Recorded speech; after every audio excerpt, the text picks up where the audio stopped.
a gente pode falar coisas muito sérias sem estar se achando o intelectualzão da lacração, né? Então, eu não gosto de quem se leva muito a sério. Mas na piada, eu, em algum lugar, tô levando aquilo muito a sério. Mamilos, mamilos, mamilos. Mamilos. Mamileiros e mamiletes, apertem os seus cintos, se preparem para fortes emoções. Deixa eu apresentar quem tá com a gente hoje. Subir na vida é sonho de quase todo mundo.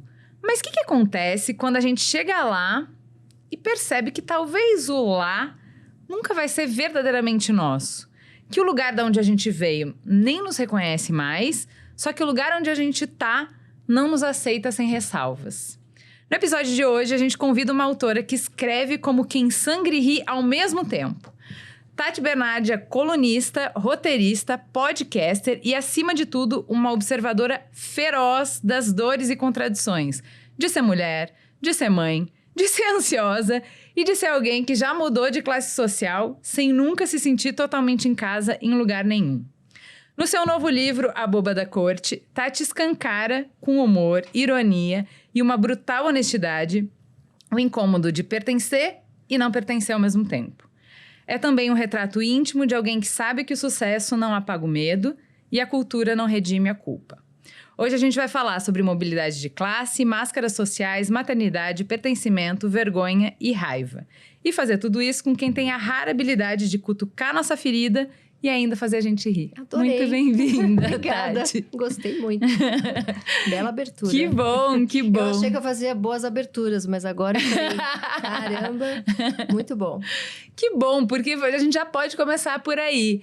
Você é uma pessoa que escreve, você escreve em um monte de plataformas, você escreve coluna, você escreve livro, você escreve novela, você adapta o livro para filme. Conta um pouco do teu processo criativo, como é e qual é a diferença de trabalhar nessas plataformas diferentes?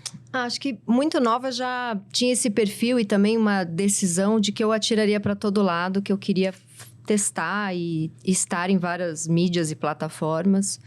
E acho que isso é um pouco meu desejo de, para além de ser escritora, me comunicar, fazer conexões e testar vários lugares, mas também um medo de ficar sem grana, né? Porque, sim, por mais que um livro venda, difícil você viver só do livro, né? E então eu comecei em publicidade, mas eu ficava ali fazendo um monte de texto, crônica, pensando ideias de sketch, isso já bem nova, assim. Eu comecei em agência com 18, 19. E aí, em paralelo à agência, eu já estava tentando entrar para uma oficina de roteiro da Globo e também publicar um primeiro livro de crônicas. Consegui ter uma coluna online na revista TPM, isso tudo já ali com 20 anos, muito nova, já estava assim, querendo mais, né? E sempre teve essa crítica assim, se tivesse focado só em publicidade, teria virado uma grande publicidade. Cannes, muitos prêmios. Mas não queria, né? Não queria só isso. Aí quando eu fui pra Globo, se tivesse insistido muito para tentar aprovar uma novela, poderia estar lá na Globo agora, mas também não queria ser uma autora só... Até curti colaborar em algumas novelas, mas não queria ser uma autora de novela. O que eu sempre quis, assim, de tudo que eu faço, o que eu mais gosto e curto é o livro. Mas o livro... não dá para ficar só no livro, sim, né? A gente tem que, de fato... Isso é uma coisa que eu sempre falo, assim, em oficinas e cursos literários que eu dou, que se você quer viver com certo conforto, tem que atirar para todo lado. E eu também acho que você não precisa ser uma coisa só. Você pode se descobrir curtindo várias coisas. Eu adoro entrevistar, por exemplo, que é uma descoberta muito recente, de 4, 5 anos para cá. Né? Eu achava que eu ia ficar ali escritora, roteirista... Mas eu descobri que eu adoro fazer podcast, adoro entrevistar. Podcast de debate ou com convidado, né? Mas o roteiro tem uma decepção minha muito grande da dificuldade que é você aprovar uma série, um filme. E então eu acabei virando um pouco essa doidinha de 5, 6 podcasts ao mesmo tempo, que sempre me chamam de doidinha dos podcasts nas redes sociais. Porque eu tenho uma ideia... eu faço, não tenho que passar por 38 executivos dos streamings que acabaram de sair de um curso de Nova York e nunca escreveram um roteiro na vida, mas caneta teu roteiro inteiro com um monte de chatice técnica. E eu não aguentava mais aquilo. Então, eu prefiro, assim... Para eu ganhar o que um streaming me pagaria para uma série, eu tenho que ter 10 podcasts. Mas eu tô te falando que eu tô preferindo, para poder ser dona das ideias, entendeu? Então, mas é interessante você trazer isso, porque isso era uma das promessas do áudio que a gente pouco concretizou. Tem um pouco, mas não tudo do que poderia, que é... Ele é uma ótima mídia para testar ideias. Então, começaram podcasts que viraram séries, porque é isso. A grana que você precisa para botar a ideia de pé num podcast é muito menor. Exato. E você consegue contar as histórias que você quer. Exatamente. É assim, de uma forma poderosa. Não é que no livro você não pode. Você coloca várias camadas de emoção, de imersão no podcast, que é ótimo para testar uma ideia, né?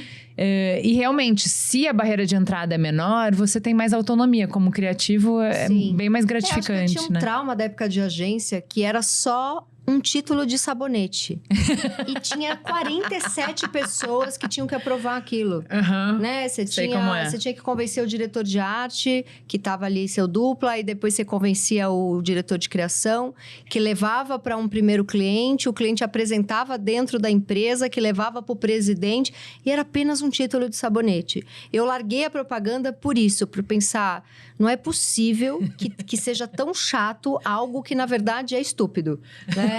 E o que mais tinha ali era a gente querendo ser artista e tudo sem conseguir, tudo meio frustrado. Eu falei, tem uma coisa de errado aqui. Então, eu ia te falar disso, porque assim, também venho da publicidade e é um trabalho que remunera muito bem. Sim. E que acaba atraindo uma série de almas criativas, de pessoas sensíveis, que têm o olhar para música, o olhar para artes plásticas, o olhar para letras, para qualquer tipo de manifestação artística.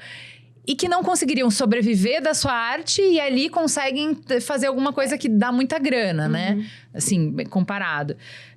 Mas, ao mesmo tempo, Tati, eu entendo tudo isso de ser uma forma de prostituir a arte, de ser uma forma de banalizar o seu talento e tal. Mas é uma escola. Total. O que você aprendeu lá? Porque é uma máquina de moer gente, né? Você faz em escala, você trabalha em cooperação. O que você aprendeu lá que você ainda usa hoje? Eu trabalhei uns 9 anos em agência e eu fui bem feliz por uns 5 anos. Então, o ambiente tinha lá suas toxicidades, né? Muito... Que você fala no livro, chegaremos lá. Mas eu fiz grandes amigos. Era um ambiente de gente muito interessante. Então, a gente... falava muito sobre livros, sobre viagens, sobre séries. Sobre referência mil, né? Referências de música. Referência impressionante. Né? E assim, eu caí ali muito nova, com 18 anos. E não tinha nem um centésimo daquele background daquela galera ali. Então, foi muito divisor de águas, assim. Foi um start muito importante na minha vida. Foi importante para eu ter me tornado hoje uma artista que gosta e vai atrás de ganhar dinheiro. Eu não tenho vergonha disso. Então, a minha formação em marketing foi importante para eu não virar aqueles escritores que acham que o escritor puro é o escritor que faz só o livro, fica 10 anos fazendo e não ganha R$1. Tem lá um crítico de não sei onde que gosta, mas assim, ninguém compra, ninguém lê, ninguém sabe. E é aquele teu amigo que você tem que pagar o almoço para ele, porque senão ele não consegue nem sair de casa. Então, muito nova, eu já decidi. Se um dia eu largar isso aqui e for tentar ser roteirista, escritora, eu vou fazer rolar e vou ganhar dinheiro com isso. Porque eu acostumei com aquela vida ali. Eu gostava de saber, eu gostava de ver os jovens, a molecada ganhando muito dinheiro. Eu falava, é possível. Então, isso foi uma escola. A outra escola é que vinha um briefing com 30 páginas e às vezes você tinha que pegar isso e transformar num título de outdoor. Então, eram 30 páginas que você transformava numa frase. Isso me deu uma agilidade, assim, de síntese que funciona muito bem para uma crônica de jornal. Se eu ficar cheia de digressões no jornal, muito confusa, muito... Você está competindo com muitos colunistas e muitas matérias e muitas manchetes. Se no segundo parágrafo você não vender a tua ideia, a pessoa para de ler tua crônica. Então, foi... eu acho que isso para mim que é o mais fascinante dessa escola, que é uma escola que, de princípio, a gente está falando de atenção. O Reich fala que a gente está num momento de erosão da atenção. Então, nesse momento, vale mais ainda essa escola que valoriza o fazer, o craft, de capturar a atenção das pessoas. Porque eu acho que o que tem... que você tá falando do autor que não se preocupa com a audiência, é que ele tá tão preocupado com a obra que ele acha que ele se diminui se ele pensar em quem vai ler a obra e como ele faz para trazer essa pessoa até a obra. Uhum. Ele acha que isso não faz parte do trabalho dele, que isso é uma perda de tempo, é uma interrupção, é um desvio, né? E eu acho que eu percebo isso em tudo que você faz, esse cuidado, você quer ser lida, você quer ser vista, muito, você quer ser influente, né? Muito, muito. E isso é... Não sei, eu tenho a impressão, tem muita gente que gosta do meu trabalho, que lê, que divulga, os meus livros vendem bem, os podcasts são bem ouvidos, mas sempre tem ali uma porcentagem pequena e que às vezes faz um certo barulho, então chega até mim, que fala, que defende um pouco essa pureza da arte, que aí a pessoa não pode se divulgar tanto, não pode querer ser tão lida, porque aí perde esse lugar da arte verdadeira, né? E, enfim, são opiniões, mas eu discordo. Eu acho que me interessa mais lançar um livro que eu lancei agora na Megafauna e ter amigos meus, assim, reclamando, porra, fiquei um tempão na fila pra te ver, tinha muita gente, que legal, mas fui embora, não aguentei ficar na fila. Isso para mim é mais interessante do que, sei lá, ter um crítico na França que pirou no meu livro e só que aqui no Brasil ninguém sabe, ninguém leu, entendeu? Sim. Então, isso foi uma decisão lá atrás, assim, de que eu iria trabalhar como artista, mas que eu saberia, até porque trabalhei com isso 10 anos e minha formação é nisso, eu saberia vender meu peixe. Eu queria ser muito lida. Tá bom, então se você quer influenciar as pessoas no sentido de você quer mover as pessoas, você quer que não só elas prestem atenção no que você tá falando, mas você quer incomodar. Você nada do que você faz é contemplativo, pra pessoa não é só... lírico. Não é. Não. Você é uma pedra no sapato, Sim. você é a mosca que pousou na nossa sopa. Total, E você usa muito humor pra isso. E já que a gente vai entrar agora nesse livro que faz um deboche aberto da elite, você acha que o humor é um jeito de bater mais suave ou um jeito de bater mais forte? E é por isso que você usa? Eu acho que o humor é um jeito de bater mais forte, mas eu acho que é um jeito de bater não se levando tão a sério. Porque se eu for fazer tratados sobre o que eu gostaria de bater, dá a impressão de que eu tô querendo entrar numa discussão chatérrima com algumas pessoas que vão se ver retratadas ali.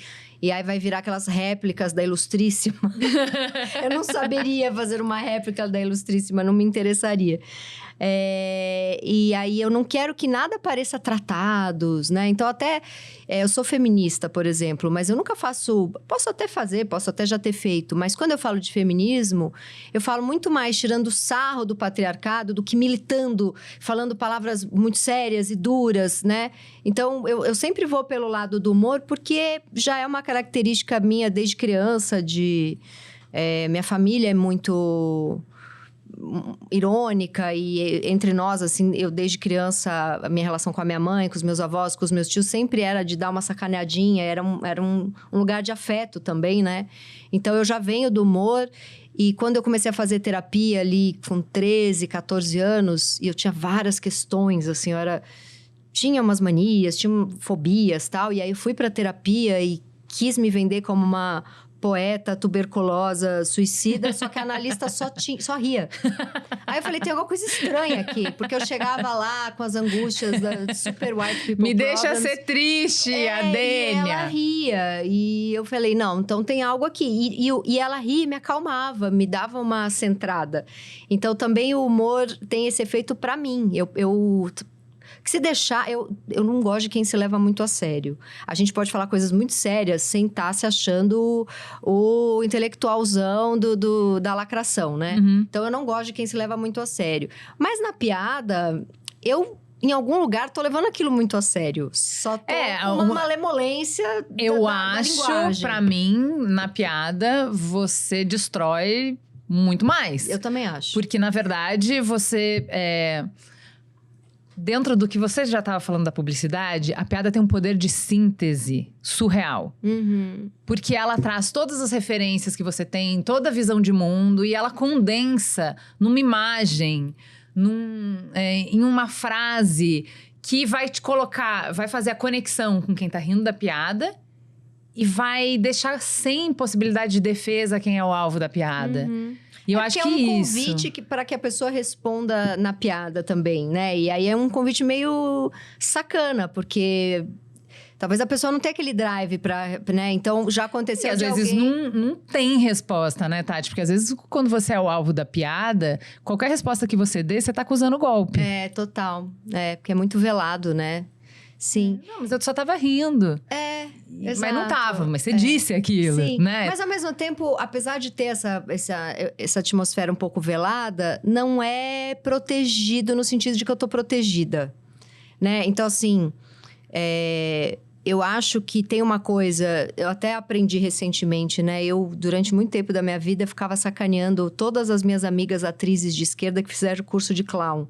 Eu falava, mas esse curso de clown, né? Basta ser da elite progressista paulistana meio riquinha de esquerda pra fazer curso de clown.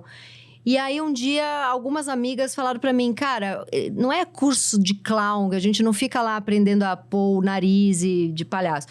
É a arte da palhaçaria, que é o que você faz há muito tempo... Que é você se expõe muito ao ridículo, porque você tá falando de bater, 90% eu bato muito mais em mim, né? Sim. Então, é a arte da palhaçaria, se expor muito ao ridículo e apontar os furos de discursos dos seus personagens. E você é a total arte da palhaçaria. Então, eu acho que tem algo velado no sentido... Bom, a minha escrita já até por uma proteção de lei, eu não vou botar o nome... certo e por extenso de ninguém. Então, eu mudo a idade, o gênero, a cidade, o nome. Então, já tem isso, né?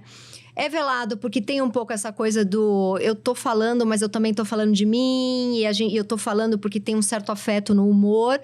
Mas, ao mesmo tempo, é muito escancarado. Então, eu não acho que eu tô protegida. Eu sei de quem você tava falando no meio da publicidade. Todo mundo da publicidade sabe de quem você tá falando. E a gente riu junto.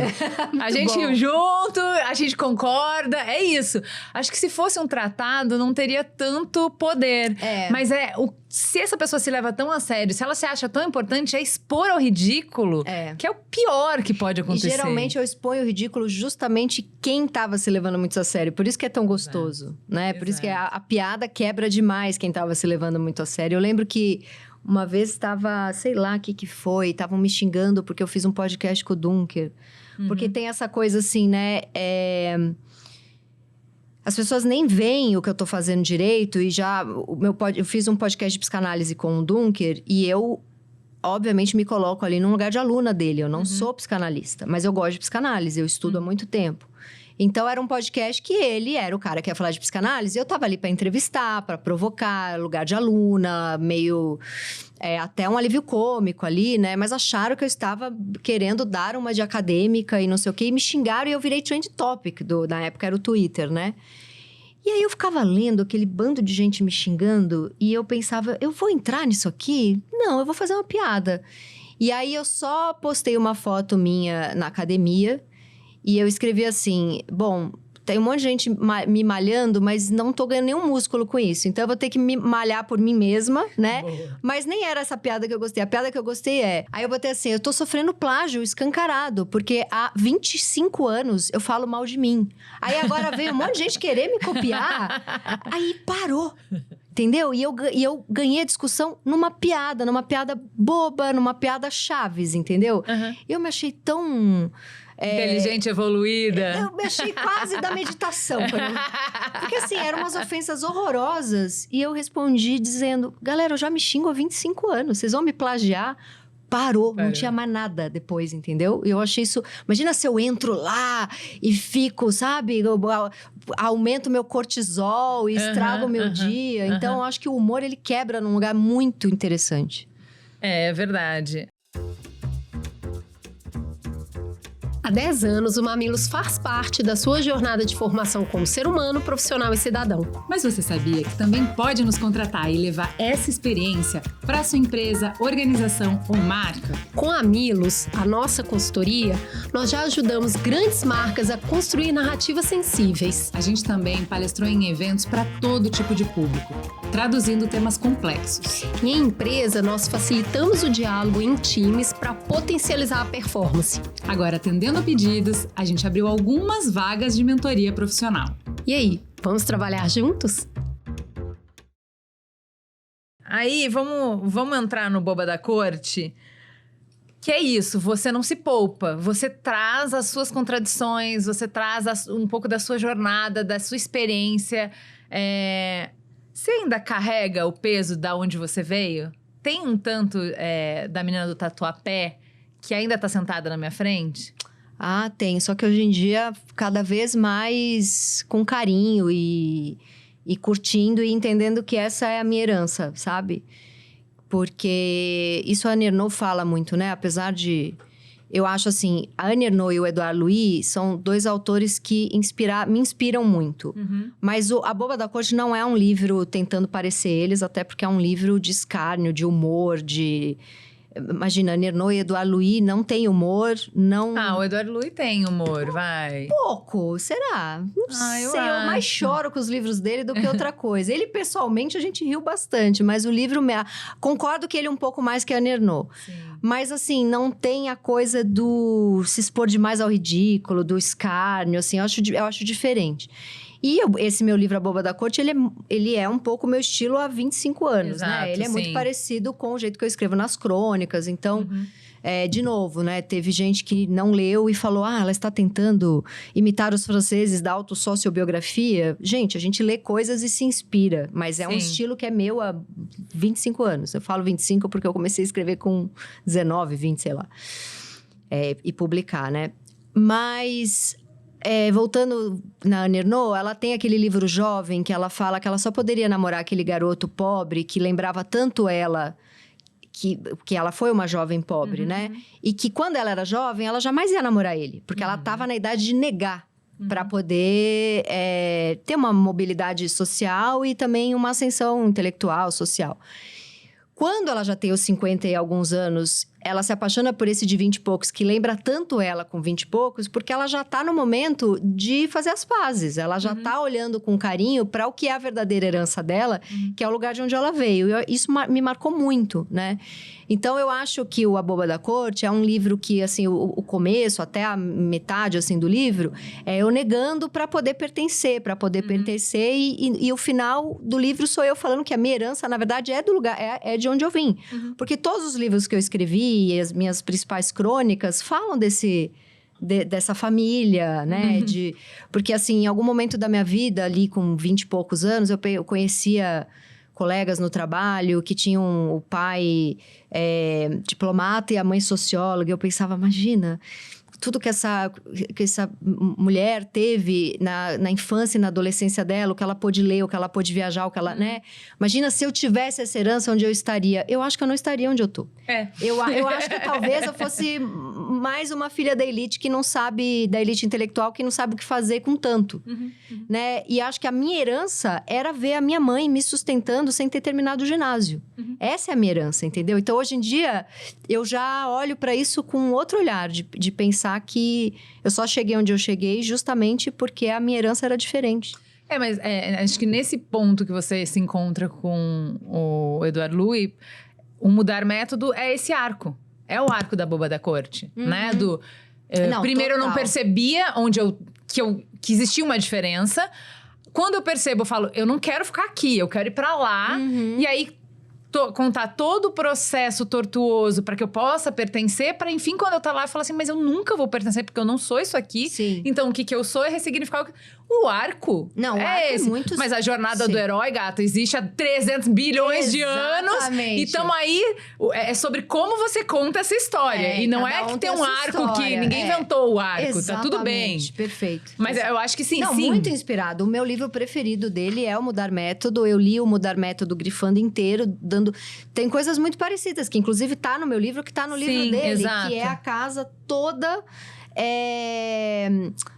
a arquitetura da casa toda voltada para uma televisão. Ele fala disso. Isso, exato. Eu esqueci de trazer o livro, porque de manhã é tudo muito corrido, mas estava grifado e tem essa parte. Falei assim, isso aqui é igual, eu lembro do livro.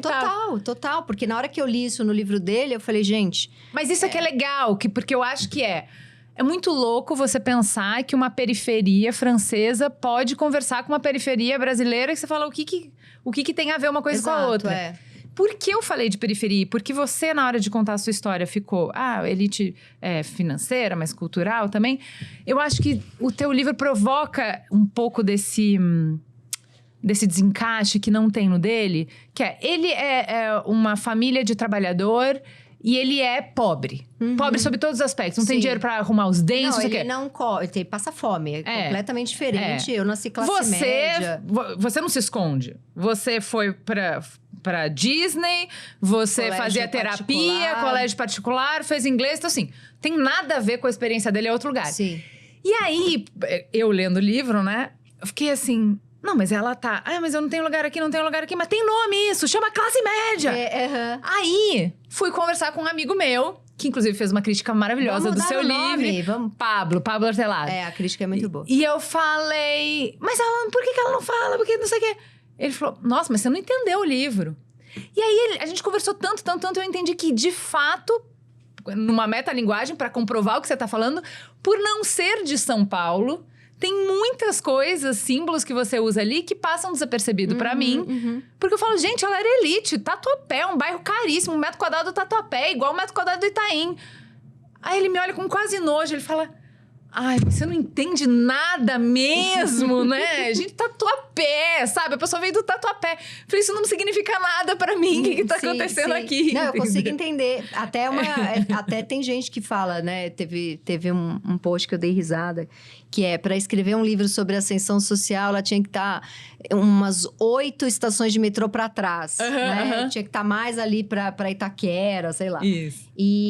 Então, assim, eu começo o livro falando que eu me achava rica, né? Então, eu era uma classe média. E por ser filha única, eu tinha tudo. Então, eu estudava em colégio particular, eu era muito mimada. Até tem uma passagem do livro que as filhas do chefe da minha mãe vão na minha casa e saem chorando, porque eu tinha mais brinquedo. E aí, uma delas fala, como que a filha da sua subalterna tem um quarto com mais brinquedos do que eu? Eu era muito mimada, né? E eu começo o livro dizendo isso. Que eu achava que eu era rica. E aí, lá para os 15 anos, eu vou numa festa no Shopping Eldorado, ali que tinha uma balada que chamava Ópera... Como é que era? Resumo da Ópera. E aí, um menino bonitinho vem falar comigo, aí, de repente, eu falo que eu sou do Tatuapé. E ele arregala o olho, o amigo olha pra ele, eles saem de perto. E aí, eu fico sem entender nada, porque eu penso, qual que é a diferença, né? Exato. E a partir desse dia, eu começo a entender que tem um certo olhar de nojinho para quem era da Zona Leste. ZL é brega, ZL é pobre, né? É isso. E assim, esse Tatuapé também que você falou do metro quadrado é Anália Franco. Eu morava do lado do metrô Carrão. Então, né, não era periferia, mas era ZL, né? Que é uma coisa meio de ABC paulista. Tá cheio de rico no ABC, mas vão olhar com um nojinho, tipo, veio do ABC, sabe? Não, eu moro no CEAGESP. E esse meu amigo me infernizou a vida... Porque ele falou, isso não é São Paulo. Porque São Paulo é só o centro expandido ali. Então, assim, ou você vai morar em Pinheiros, Higienópolis, Santa Cecília, Vila Madalena, Itaim, ou não é São Paulo. Tipo, você não tá morando. Pra esse olhar, né? Pra esse olhar dessa elite. E é muito engraçado, porque não tem a ver com dinheiro só. Tem a ver com um monte de referência. É isso, mas é código, né? E esse livro é isso. Ele não é um livro... De ascensão de grana, porque vou narrar minha trajetória de sofrimento. Não teve nada disso. Mas ele é um livro sobre essa minha percepção dos códigos. Principalmente em relação à elite intelectual. Por eu ter nascido numa família... Minha casa não tinha livro, meus pais não... Minha mãe acho que não terminou ginásio, meu pai não terminou colegial. Então, minha casa não tinha livro, tal. Meu pai era vendedor. e vendedor, ele era representante comercial. Ele ia de casa em casa, de loja em loja para vender peça. De carro, acho. E minha mãe era secretária. Então, filhos da classe operária, né? O Edouard Louis, ele é filho da classe operária. Os meus pais foram filhos, né? O meu avô, o pai da minha mãe, o meu bisavô era pedreiro. O meu avô era o chefe dos pedreiros. A minha mãe é secretária, que já é aquela pequena ascensão, né? Uhum. E eu consegui fazer faculdade, né? E eu explico isso muito pra minha filha. Porque minha filha... eu moro em Genópolis. E a minha filha vive numa bolha. E aí, quando eu visito meu pai, a minha filha fica assim... Mamãe, vamos ajudar o vovô. Tem uma coisa errada. O vovô é pobre. Uhum. E o meu pai se acha rico. Meu pai ainda mora ali na mesma rua em que eu morei. Do lado do metrô Carrão. Uma casa super simples, só que é uma casa que tem 4 banheiros. Uma casa bem simples, numa rua muito simples. Mas é uma casa que é aquelas... tem muito disso onde eu morava, os puxadinhos. Né? O filho vai morar no puxadinho do pai, que já morava no puxadinho do avô. É bem interior, assim. E o meu pai, eu alugo para ele uma casa que era o puxadinho de uma galera. Então, acaba que tem um sobradinho, né? Então, ele fala, eu, na verdade, moro numa casa que são 2. E ele se acha rico, ele tá felicíssimo ali. Minha filha vai lá, ela fala, por que não acabaram a obra? Ela acha que casas mais simples são casas que pararam de fazer. Abandonaram na metade. Sim, porque ela tem uma visão daquelas ruas de Genópolis, entendeu? E aí eu conto pra ela essa ascensão que foi indo do pedreiro pro chefe dos pedreiros, pra secretária, eu pude fazer uma faculdade, mas eu não pude fazer a faculdade... Enfim, eu comecei a trabalhar com 17 anos, né? E hoje em dia eu poderia me dedicar a um mestrado, por exemplo. Não faço porque nesse momento eu não quero. Mas eu acho que se eu tivesse nascido numa família mais de elite intelectual, eu teria estudado muito mais, né? Que é algo que eu já posso dar para minha filha. Então, a gente vê... Mas assim, tem um tanto que o Edouard Louis fala e que você fala... Que é dessa quebra de voltar para casa e você tá na ponte entre seu pai e sua filha, né? Que é, você nem tem o estranhamento da sua filha, mas você também não consegue pertencer como seu pai para aquilo lá. E tem muito de linguagem, principalmente, que quando você vai conversar com seu pai do mundo que você participa, das coisas que você vê, das suas referências, você não encontra. Um dos livros que a gente mais gosta, eu e a Cris, é O Longe da Árvore. Sim, Como é o nome dele? É aquele livro gigantesco, né? Sim, mas é que ele é muito bonito. Ele é muito bonito mesmo. Porque ele vai falar justamente dessa ruptura. Que é natural você desejar e querer que o filho seja uma extensão da sua história, né? E quando a gente tem essa ruptura, quer seja por questões físicas ou questões sociais... Você tem uma perda, um luto dessa expectativa. Você tem isso em relação aos seus pais. E agora, como a sua filha está sendo criada também diferente de como você foi... Todo esse sarcasmo e ironia que você está colocando para a elite... Na verdade, vai cair tá apontando para ela, né? Total. Como você lida com isso? Eu falo disso no livro, né? Que eu tô rindo de herdeiros... E eu talvez minha filha seja uma herdeira, né? E... Porque se a gente for nesse ponto que eu tô falando, de intelectual, ela já é. Já é. E eu tenho muito essa preocupação, ao mesmo tempo que eu também confesso uma completa estupidez minha de não saber muito o que fazer, porque, enfim, ela estuda no mesmo bairro onde ela mora, ela faz o teatro no mesmo bairro onde ela mora, então fica ali, é tudo perto, mais fácil, minha vida é corrida, então também não consigo atravessar a cidade para levar ela para natação, ela faz natação no bairro. Então, o repertório dela é o repertório das pessoas com quem ela convive, que é de quem você ri, justamente porque eles são limitados. Exato, então é muito assustador e eu tenho pensado muito nisso. E, por enquanto, não sei o que fazer, Agora, o que eu digo pra ela sempre é que ela me vê trabalhando muito, né? Outro dia ela falou assim pra mim, mamãe, eu queria ser homem, eu queria ter nascido homem. Aí eu pensei, meu Deus, já vai vir uma conversa de gênero? Estou preparada, sou uma mulher progressista. Vamos lá, filha, fale-me mais. Eu falei, por quê? Você tá se vendo mais como um menino? Ela falou, não, é porque você vai muito a médico. Ela entendeu que a mulher vai muito para médico e o pai não vai tanto para médico, né? E foi uma fase da minha vida que eu tava trabalhando tanto, que eu tava assim, sei lá, burnout, então enxaqueca, gastrite, depressão. Então tinha médicos que eu ia, né? Então ela me vê trabalhando muito, eu espero que não tenha o efeito contrário de... Nossa, minha mãe trabalha mais do que curte a vida. Eu vou só curtir a vida com o dinheiro dela. E eu não vou trabalhar. Eu espero que tenha o efeito de como minha mãe se realizou trabalhando muito, né?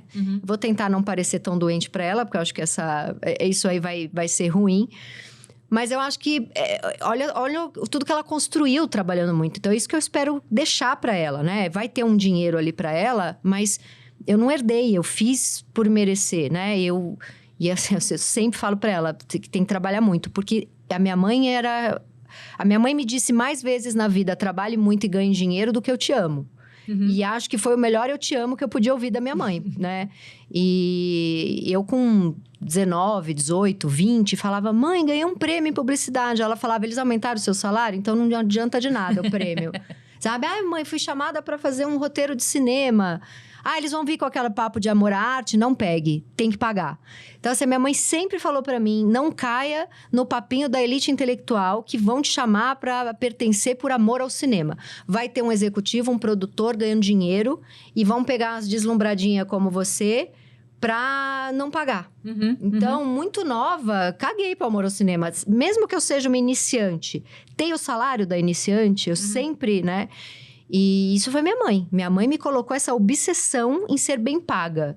Tanto que, assim, essa coisa de estar em ambientes que os homens ganhavam muito mais do que eu, que a gente sabe que é assim que funciona, pra mim nunca funcionou. Eu rapidamente descobria quando todo mundo tava ganhando e nunca, claro, mais nova sim, mas a partir de uma certa idade, ali já com algum trabalho pra mostrar, eu não admito que tenha nenhum homem ganhando mais do que eu. Eu descubro quanto ele tá ganhando e faço um escândalo. Mas uma das coisas que... Tudo bem, tem esse drive de ganhar dinheiro, mas uma das coisas que você mais tira sarro é da fragilidade.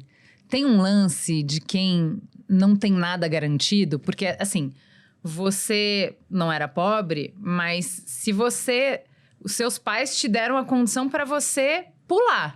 Se você não pulasse, não tinha nada ali. Não. Quem não tem o almoço, mas não tem a janta, tem fome. A fome não te deixa ser frágil, porque você tem que ir atrás. Sim. Você ri muito de quem não tem essa fome e não consegue organizar a vida sem essa fome. Você é a melhor entrevista que já fizeram sobre o meu livro. Que bom, obrigada. Juro. Não, você pegou ali, você pegou. Eu tiro sarro disso porque ao mesmo tempo que me parece algo muito gostoso de rir, eu acho que eu tenho uma certa inveja dessa tranquilidade. Você não tem medo como mãe? Porque eu também. Eu venho do lugar que você veio e eu olho pros meus filhos e eu morro de medo. Morro de medo. Essa galera não tem fome, como é que vai sobreviver? Então, porque assim, eu começo o livro achando que eu sou rica. Quando eu acendo, eu entro numa pira de que talvez eu fosse muito pobre. E aí eu chego no meio do caminho que eu entendo que eu era uma classe média desse lugar onde esse Vale Encantado das escolas ria, né? E ria mesmo, assim, né? Mas hoje, o que eu acho dessa classe média de onde eu vim é que... O que define essa classe média é... Você tem dinheiro porque você está trabalhando. Se você parar de trabalhar, você não tem R$1. E aí você fica pobre. Você só é classe média porque você se mantém trabalhando. Mas você tá ali limítrofe. Né? Então, e hoje eu vivo isso. Apesar de já ter feito muitas coisas, eu sustento 3 casas hoje. A minha, da minha mãe e do meu pai. Eles não têm uma velhice... Eles não guardaram dinheiro. Eles não puderam guardar. Porque eles investiram muito em mim... E também, assim, como não...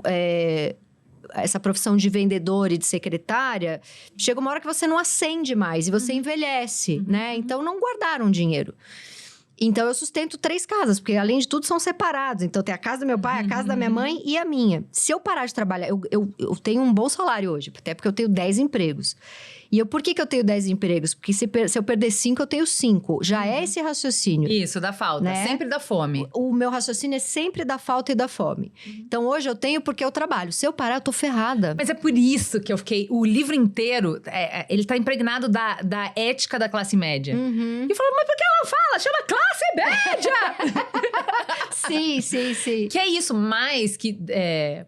foi o Pablo que traduziu isso pra mim.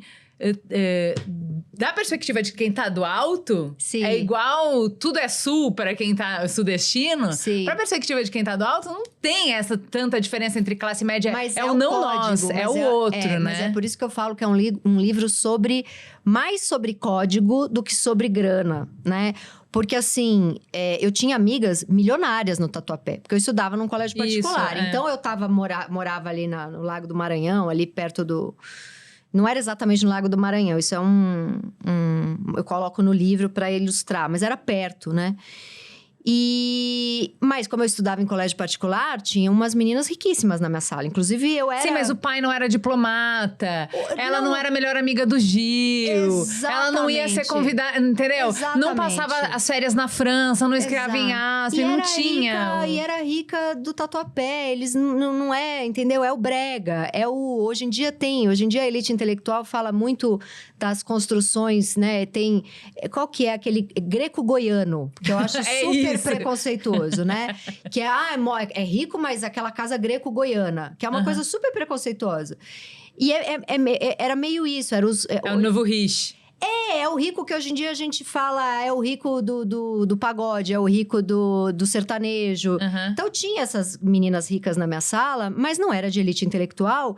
E era uma grana que se você ia na festinha lá do Shopping Eldorado que eu fui, putz, era pior do que ser a pobre que fazia o Santa Cruz, entendeu? Era muito pior. Porque tinha lá, sei lá, de repente tinha uma classe média baixa que, sei lá... Eu adorei que você conta a história de que é o rico que não tem dinheiro, mas sempre tem alguém pagando alguma coisa pra ele, então ele frequenta. Exato. Assim... A elite intelectual paulistana é isso. São filhos... É muito isso. Porque assim, o avô é o que ralou, o pai já deu uma gastada, quando chega no neto não sobrou nada. Mas a empáfia não perde. Só que a empáfia não perde, porque ele tem 1000 lugares pra viajar, 1000 lugares pra comer... Tem médico na família, arquiteto na família, advogado na família. É uma pessoa que vive sem pagar nada. E com a empáfia daquele avô que ganhou o dinheiro. É isso aí. Essa elite é a elite que me irrita. Porque eu falo... O que você faz ao longo do seu dia? Eu fico tentando descobrir quem eu sou. Pessoas de 40 anos. Outro dia eu conversei com uma mulher dessa elite intelectual. Mas é muito classe média esse seu desprezo por ela. É muito. Eu me descobri classe média também aqui de ver essa ética do trabalho. Tipo, todos os dias esse meu amigo vai no teatro, vai não sei o quê. Eu falo, cara, eu entendi que eu sou burguesa. Eu trabalho e vou pra casa. De casa pro trabalho, eu trabalho pra casa. Total. Tipo, tem uma ética de classe que tá muito presente no seu livro. É esse choque. Eles gostam de você admira eles, porque tem algumas coisas, de fato, que são admiráveis. Claro. Mas é incompatível a ética, né? É incompatível, porque são pessoas que olham pra mim e falam... Você tá sempre com raiva, cansada, com enxaqueca. Por quê? Né? Você não sabe como a vida é dura, criança. Exato, e é muito irritante, porque são uns caras de 50 anos, entendeu? Tentando descobrir que a arte saia deles em algum momento da meditação. Amigo, você não é artista, senão já tinha saído. Vai fazer outra coisa. E ficam tentando se descobrir artista a vida inteira. É chatérrimo, é muito bom de zoar essas pessoas. Outra coisa que você zoa e sempre zoou, como você falou mesmo, 25 anos você tá zoando isso, essas relações de homem e de mulher. Eu gosto muito o jeito que você faz isso, porque não encaixa em nenhuma caixinha. Eu tenho muita preguiça de cartilha. De coisas que são muito ajeitadinhas, então você tá contando uma história que cabe direitinho no manual feminista. Você bagunça essas coisas. Muito porque bom. Daí tem cheiro de humano. Tem um pouquinho de pentelho, Gente, tem um pouco... melhor entrevista, tá? Eu não aguentava, juro pra você. A Bia tá aqui. Como é que eu te apresento, Bia? Assessora Relações Públicas, agente. A Bia que me ajuda a dar entrevistas. Eu já tava... Bia, vamos fazer menos, porque não aguenta sempre as mesmas perguntas, nem todo mundo... Eu tô numa felicidade, porque, enfim, muito bom, mas vai. Mas esse jeito que você fala das relações, ele é sujo, porque o ser humano é sujo, né? O desejo da vergonha, ao mesmo tempo que te move, ao mesmo tempo que... E eu acho fascinante o jeito que você fala. Queria que você falasse um pouco sobre isso, sobre como o desejo é atravessado por classe também, né, Tati? Sim, muito. Uma vez eu conheci numa festa uma mulher, até tem um nome bem conhecido, mas não vou expor. e artista plástica. E a gente conversando, tal, e eu falei, nossa, faz muito tempo que eu não vejo nada seu, né? E ela falou, eu nem sabia que ela era artista plástica. Eu conheci ela pelo nome da família. Sobrenome da família. E ela falou, eu trabalhei muito como artista plástica até os 28 anos. Aí saiu uma crítica falando mal do meu trabalho no jornal. E eu fiquei deprimida com aquilo. E eu nunca mais fiz nada. E ela tinha 60. Aí eu pensei, o que é uma pessoa que deprime com uma crítica aos 28 e até os 60 nunca mais faz nada? Ela é uma herdeira. Porque se eu deprimir com uma crítica... Assim, eu deprimo com as críticas também, né? Eu oscilo, né? Eu me acho foda, que se dane quem tá falando mal, daqui a pouco eu caio, eu sou uma negação, eu sou uma farsa, né? Então eu oscilo. Mas eu oscilo em algum lugar ali do meu cérebro que nem por isso o outro parou de operar. Porque se o outro parar de operar, meu pai não come. É isso. Entendeu? Então, assim, quem é que pode ficar deprê aos 28 e não fazer mais nada até os 60? Eu acho que ela ficou viajando pela Europa deprimidíssima, né? Eu até invejo um pouco, porque às vezes eu queria deprimir por um mês. Eu, assim, deprimir por 40 anos, eu acho... Porque aí já é outro caso, né? Sim. Mas, assim, eu queria muito poder deprimir por um mês. E não dá.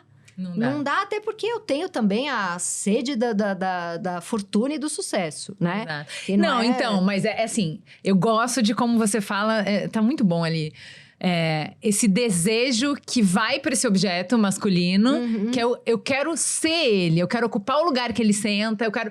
Como você mostra essa intersecção entre o desejo de poder, o desejo de dinheiro, o desejo de status, o desejo de pertencer e o desejo físico mesmo. Sim, sim. É tudo bagunçado. Mas é isso que me interessa na hora que eu escrevo e também como leitora. Tem um livro que eu li uma vez que mexeu demais comigo, que é até da editora Fósforo, que chama Isso é Prazer? É Mary Gateskill, Isso é Prazer, né? Então, assim, ela tá falando... São 2 textos, 2 ou 3, mas um principal texto desse livro... ela tá falando de um cara, um chefe que ela teve, um cara que ela trabalhou... que é um cara que era um assediador sexual e moral, mas que, ao mesmo tempo, era uma figura adorável e que, ao mesmo tempo, ela tinha tesão por esse cara. E que ela entende ele tá ali sofrendo um grande cancelamento e tá desempregado. Ela fala que teve um almoço em que ele pôs a mão na perna dela e aquilo incomodou muito ela, mas que ao mesmo tempo... Então, o livro, ele é muito humano, porque as coisas não funcionam na lógica da militância. Sim. Por mais que eu seja feminista e ache militância importante... Como literatura, eu gosto da sujeira, né? Então, assim... e até eu costumo dizer... Se o Nabokov, por exemplo... fosse um colunista da Folha... E resolvesse escrever uma coluna falando que tá a fim de transar com uma menina de 13 anos... Ele seria demitido. E cancelado e talvez preso. Como literatura, Lolita é uma obra-prima. Então, na literatura cabe a sujeira, né? Só que tem... assim, porque ela existe. Porque ela existe. Porque o lugar do normativo é para delimitar o que pode ser colocado para fora e o que não pode. Exato. A literatura não é para isso. A literatura é subjetiva. Ela não é normativa. Por isso que tem... Ela não tá dizendo como a sociedade deveria ser. Ela tá dizendo o que se passa dentro da nossa cabeça. Por isso existe a terapia, a psicanálise, né? Porque me interessa muito esse lugar da sombra. Tanto que, assim, a minha formação é muito Nelson Rodrigues, né? Sim. E era muito assim... O jeito de você descrever algumas cenas é bem Nelson Rodrigues mesmo. Qual que é o furo de discurso? Qual que é a sujeira ali? Aquela família... Que são essas famílias da elite intelectual que são perfeitas. Aí, quando você entra ali, eles são misóginos, eles são racistas, né? O que mais teve, assim, é casa que eu fui de grandes artistas progressistas de esquerda, que você fica sabendo coisas horrorosas, que maltrata a empregada, né? Você conta de uma festa, disso acontecendo, mas eu gosto dessa dicotomia que você faz. Que ao mesmo tempo eu tinha tesão nos caras. Exato. Porque eu não tô ali pra apontar o dedo, eu tô junto na podridão. Exato. Né? Esse cara é um babaca, mas que vontade que eu tô de dar pra ele? Porque ele me causa coisas que depois eu vou rir, mas nesse momento são coisas que eu quero ter. Então é bagunçado. Isso é um lugar que me interessa. Isso, o chefe que você sabe que não é tão competente quanto você, mas ele tem poder e isso te dá tesão e você vai atrás, mesmo achando que isso tá errado. Exato, E vamos que vamos. Exato, E eu acho que tem ao mesmo tempo que em alguns momentos é muito escrachado, Nelson Rodrigues, às vezes é bem delicado o jeito que você escreve. Então, dessa relação íntima... Que é um livro de amor também. As pessoas, tem gente que lê, assim, eu tenho a mesma leitura que você, que é um livro para tirar sarro. Mas tem gente que me liga chorando, você amava muito aquele homem. Pois que é, eu ia falar de isso. Dor. Eu ia falar disso, porque ao mesmo tempo, você é muito delicada na hora que você vai olhar a minúcia da violência entre duas pessoas e como ela sempre vem de dois lados. E como a violência tá na relação, você em relação a ele em relação a você. Sim. E como é difícil, como é dolorido. Esse livro, ele é muito inspirado, até mais do que do Alois Ernaud, numa relação... Eu sendo a pessoa que fez essa mobilidade social, principalmente se a gente olhar no sentido dos códigos, né? E de alguém que nasce já num berço esplêndido de elite intelectual, que é filho, neto, sobrinho de todos os nomes que você pode imaginar. Então, ele já nasce ali... sei lá, com 2 anos de idade conhecendo o Chico Buarque. E a gente se amava muito, porque tinha, acho que para além da coisa misteriosa do amor que não se explica, a parte explicável era, eu tinha coisas que ele queria e ele tinha coisas que eu queria. Então, a gente admirava os universos. Ele admirava onde eu cheguei e eu admirava onde ele nasceu. E também, claro, uma pessoa que nasce nesse lugar é super intelectualizado, é muito inteligente, é muito culto. E eram coisas que eu... gostava de ter por perto, eu admirava, né?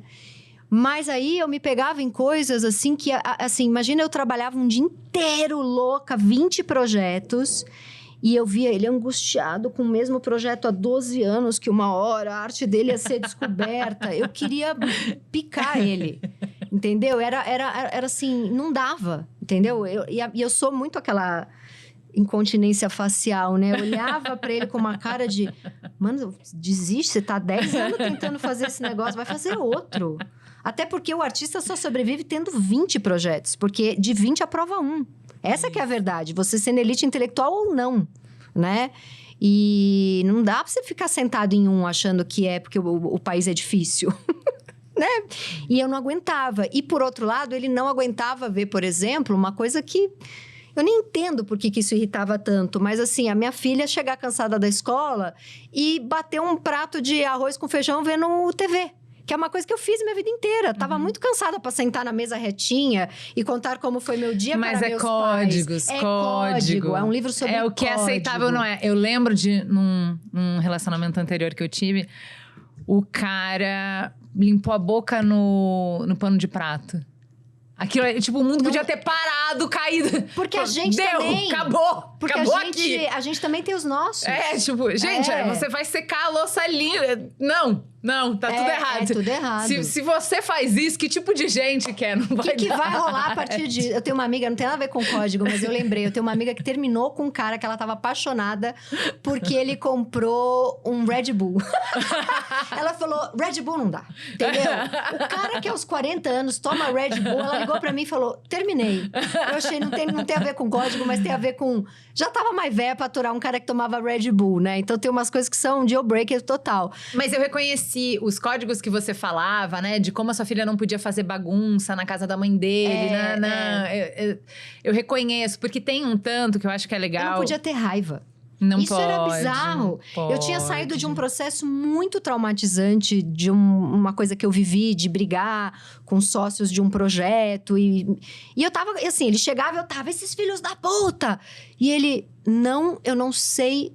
Ele olhava pra mim como se eu fosse um cachorro com a doença raiva. Ele falava pra mim, eu não entendo o que você está sentindo. Eu não sei o que é isso. Eu não sei o que eu tô vendo. É Downton Abbey. Entendeu? Que o cara tá putaço e ele fala, eu acho que você precisa se retirar da minha casa, porque... Mas isso de código, eu até comentei isso com a Fernanda Torres. Eu amo Ainda Estou Aqui, amo.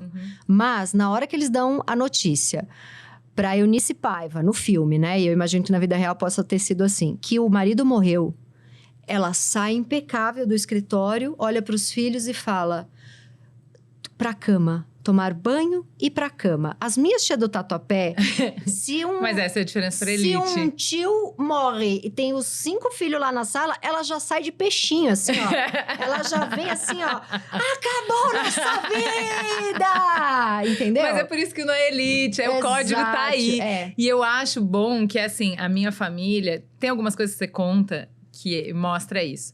Que é você não é da elite, mas você quer emular a elite, Exato. né? O Eduardo Lui fala disso também. Sim. Então, na sua casa, ó, você tem que fazer tal coisa, porque senão você é igual às crianças da rua. Se você fizer assim, você fica mais parecida com aqui. Isso. Como a classe média não é nenhuma coisa e nem outra, ela fica tentando emular. Total.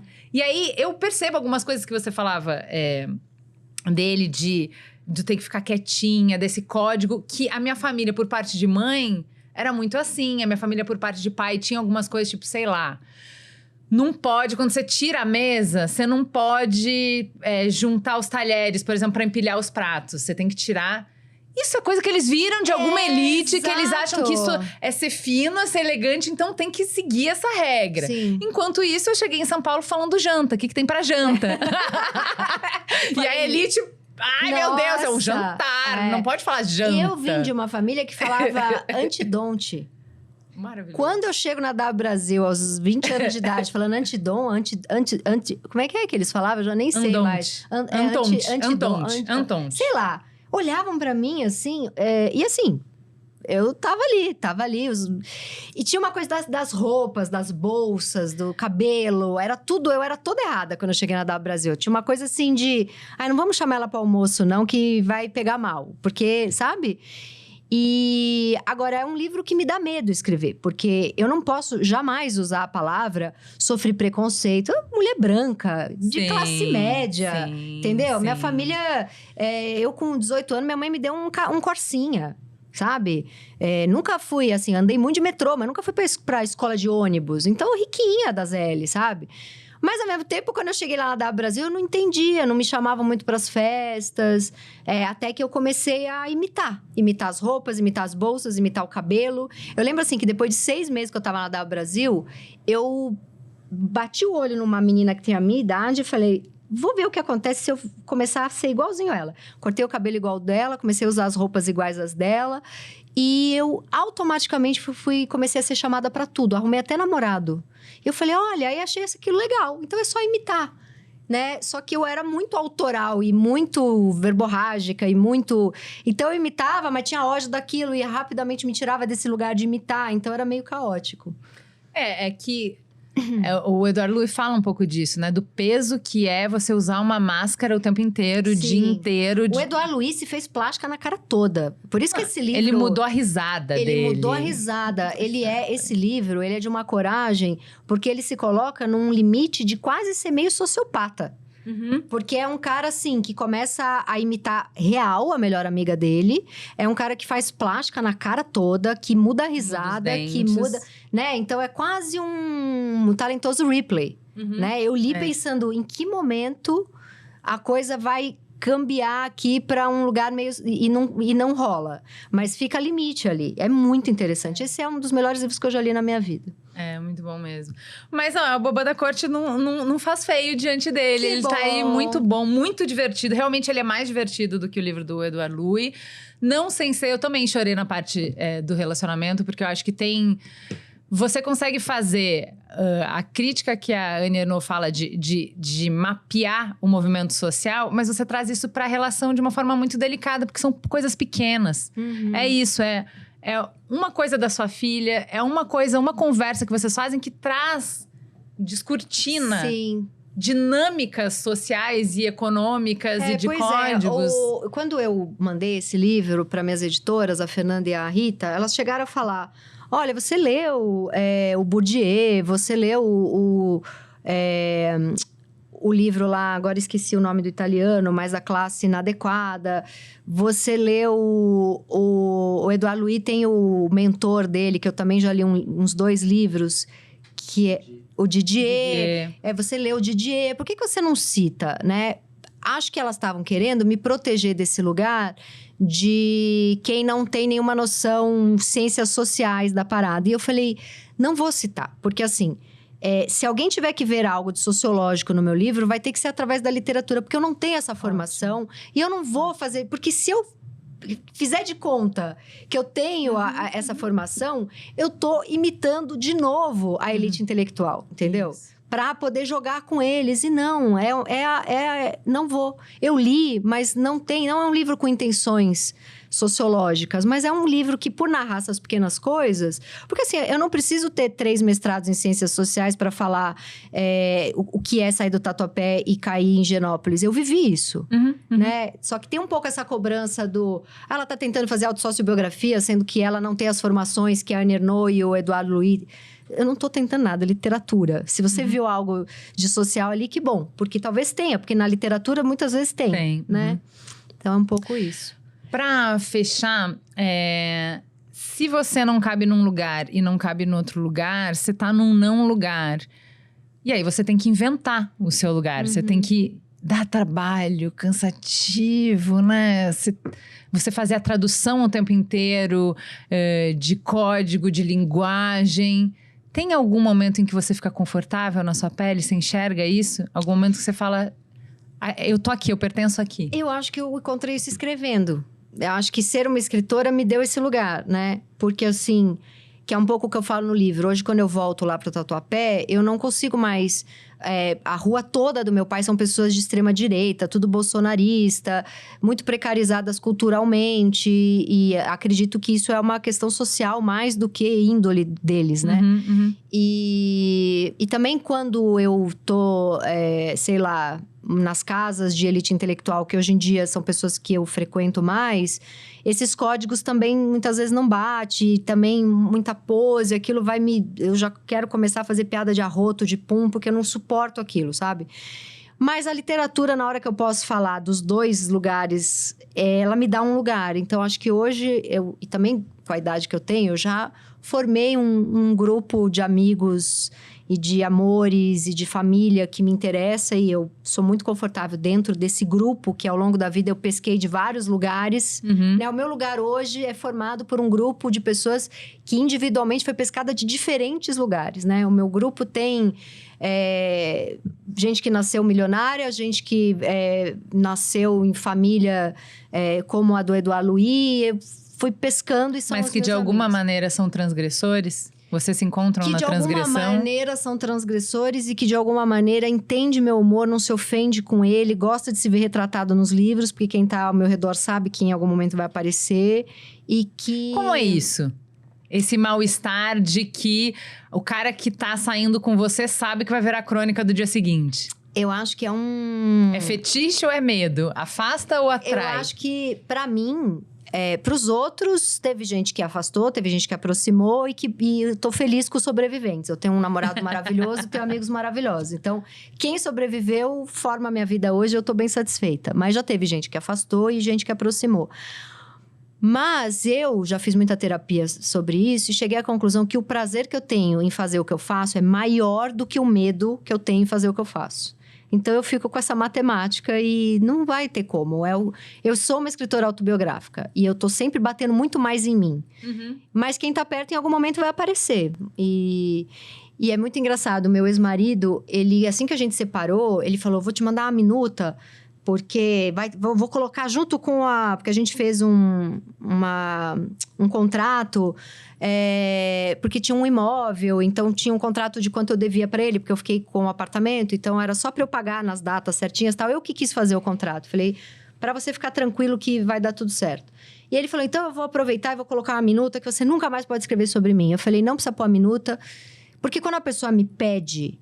Nem sempre. Mas por ser o pai da minha filha e o meu grande amigo e meu marido por 10 anos, ele pediu, eu nunca mais escrevi sobre ele. Nunca mais. Aí eu lancei esse livro e ele leu. Ele me ligou indignado que não tinha nada dele.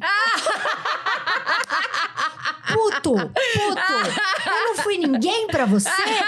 Você fica 10 anos comigo, eu não tenho uma linha sobre mim? Então é muito louco. Porque mexe com a vaidade das pessoas. Elas gostam de serem zoadas. Isso é bem interessante.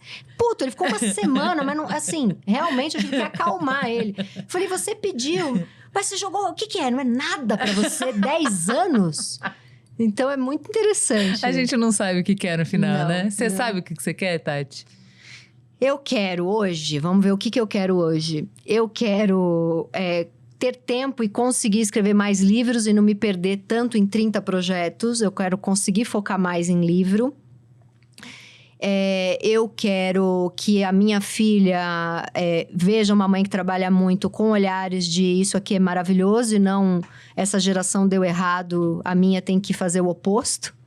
Porque o que eu vejo numa geração, não da minha filha, mas qual que é a que vem depois do millennial, a Z? O que eu vejo muito na geração Z é meus pais estão muito doentes, né? Porque trabalharam demais, né? Então eu não quero que ela me veja com esse olhar e que ela trabalhe muito. E o que mais eu quero? E eu quero poder ficar numa boa falando sobre meu livro como eu fiquei aqui com você. Porque tem uma coisa muito difícil no meu trabalho, que como eu escrevo em primeira pessoa, muitas vezes eu quero falar de literatura e quando eu vou ver é uma entrevista sobre mim. E a gente esquece do livro. E você conseguiu fazer uma entrevista sobre o livro, então me dá um prazer. Porque assim... É difícil isso, até eu mesma não sei como fazer. Porque a pessoa não... Tem gente que me entrevista querendo fofoca do livro e não falar sobre a literatura. Conta daquele jantar lá, daquela história do livro. E a gente falou do livro. Então, isso é muito legal, assim. Então, acho que hoje eu senti que eu quero isso para as próximas entrevistas. Que bom. A gente estava falando de gente que é boa de trabalhar. Com quem você quer trabalhar ainda? Quem que você admira, se fala?